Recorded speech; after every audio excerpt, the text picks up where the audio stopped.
Das Auto hat eine komische Farbe. I believe that means that car has a weird color. In German, that is. That's what Google Translate tells me. Anywho, this is a good old Para64. It's one of their recent releases, so I'm hoping the exhausts aren't lame. Para64, very often that just has blanked off exhaust tips. That bothers me. But anyways, I do like the look of this vehicle, and I really like the funky color of it. It's just such a plain, like, old appliance color or something. It's just not what I'm used to seeing. I forget what track that is. Someone told me in a comment a long time ago. Suzuka? I forget. Sorry. Nice line drawing there. This thing is made by Paragon Models. And I don't know. It is officially licensed. Okay. Tactical green. Alright. It's a tactical world, apparently. Let's see about the cover. No, oh, it's taped. Never mind. I gotta remember. Some brands tape stuff, some don't. Let me get my camera back, actually.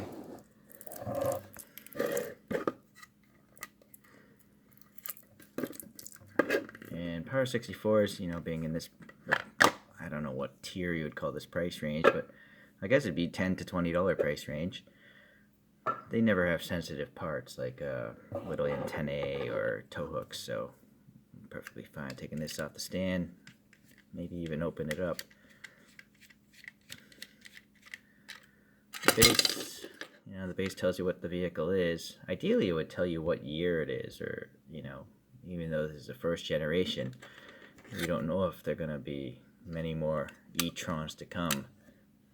Well, it's an electric world now, so probably there will be. So, I didn't quite realize that this is actually based off of or shares a lot of components with the Porsche Taycan, or Taycan. But I can see it in its proportions now. The front end, definitely not, but maybe the side view, which I've apparently clicked the wrong photograph. Sorry, there we go. This whole greenhouse and door section, you know, definitely looks like a Taycan or Taycan. I really like these wheels. They're very unique. Okay, so I get the rear comparison here. So this thing has, it's an all-electric vehicle, 2 motors, all-wheel drive, and let's see, it has an equivalent of 469 horsepower according to Wikipedia, but there's a boost mode that gives it the equivalent of 523 horsepower, and then so that'll do 0 to 60 in 4.1 seconds, and it'll have a range around 238 miles on a charge. That's just oil, I guess. Nice. Hold on 1 second. Just wipe that oil off. It's very distracting, and I didn't do a good job of it, but whatever. Let's see. Top speed is 152, probably electronically limited, and I guess that's all I learned about it. So yes, this tactical color here. Let's look at this side. Not much cleaner here. Or is it? It's glossy for sure. It's just a olive color, or yeah, I would call that an olive myself. So this side we have the charging door here, some door handles sticking out. We have a shiny sticker here in the mirror, and it's a separate mirror, black plastic, or maybe it's painted black actually. It looks very glossy, too glossy to be raw plastic. Alright, slick tires with this brand. I think all of them run slick tires. I know that bothers some people, but it doesn't bother me so much. Now there's friction going on. That tire's really rubbing the casting, I think, so this one is not a roller. Most powers roll, to my understanding. While we're at it here, so we know the brand of the vehicle, and then we know the scale and what the car is. So we just don't know the copyright though. Alright. I guess that's probably what the car looks like below. Aerodynamics and all that. Oh, you know what? There's another door on this side. So I don't know if there's 2 charging ports for, you know, ease, or if there's maybe something else under each door. Please leave a comment if you know. Alright, let's go with this rear wheel and see what's going on. It's a pretty good representation of that photo. It's missing the little silver paint lines here on the tips of the spokes, but I think it's better to not ruin it, you know, just play it safe, and that looks good enough. There are actually recesses for the lug nut holes, so that's nice, and the center cap is nice. This tire is a little bit wonky, but I can probably flip it around later and make it look nice again.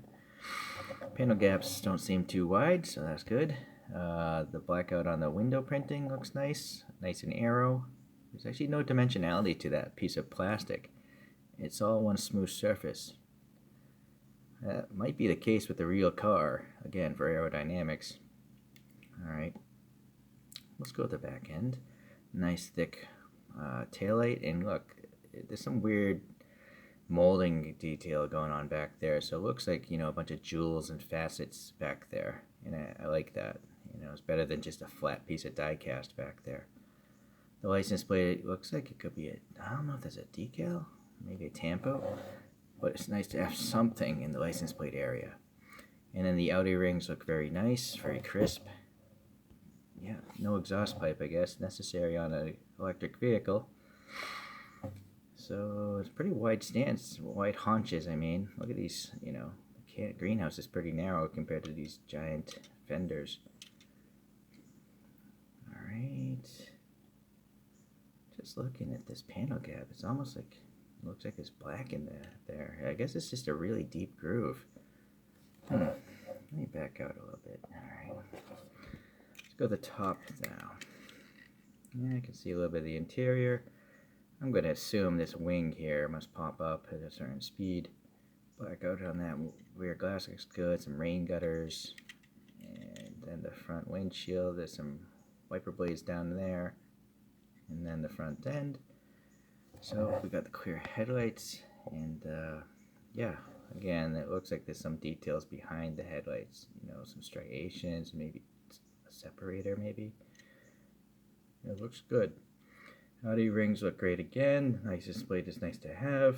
Texture in the, I guess it's not even a grill, the facade up here. I'm now, excuse me, I'm now realizing this is a different photograph that I pulled up. The photograph, this whole area is the same body color, but and it's smooth plastic, so I don't know. I guess I may have pulled up the wrong gear of photographs. I just went with the color. Okay, some strakes here. Yeah, I pulled up well, oh well, we have to live with that photo for now. And then this is kind of like black on the photograph, but maybe this is accurate to the 2021 model. But I believe this is only being sold in 2022. Not sure. I kind of feel like this could use black right here, according to the photograph. Okay, panel gap, yeah, alright. So, since it is screwed together, and since we have some time, I'm going to pop this guy open, and we'll take a look at the interior. There's not going to be a decal in there, but there'll be standard molded details.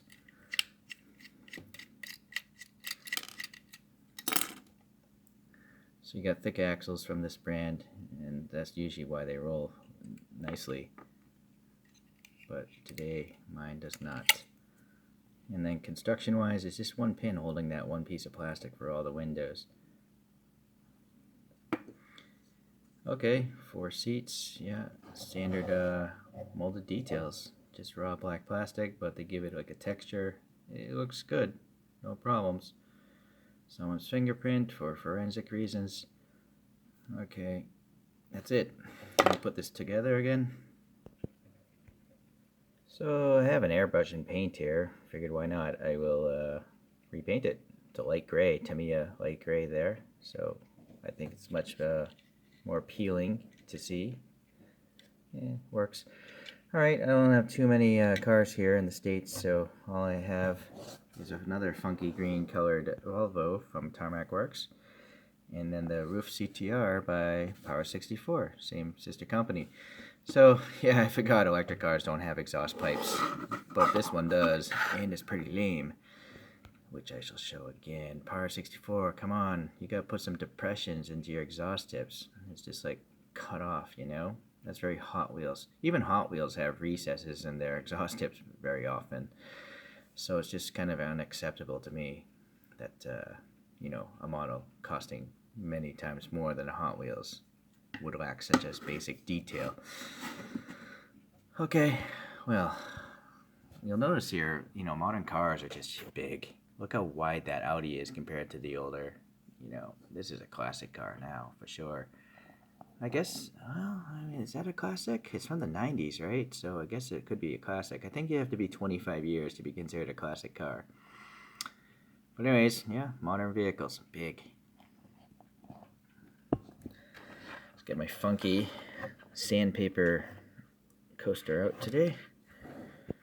These coasters, yeah, I just take DVDs and CDs and I use spray mount glue.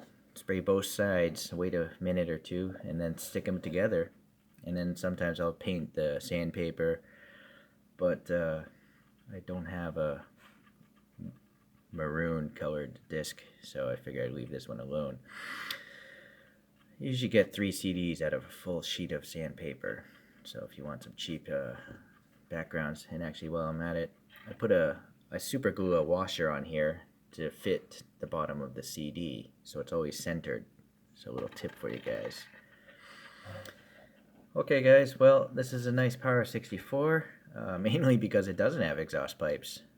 Yeah, everything looks good. I apologize for pulling up the wrong front image, but mold-wise it does seem to resemble the vehicle quite a bit. Maybe not the paint so much, but that could be my fault. Thanks for watching. I'll see you when I get the next model in.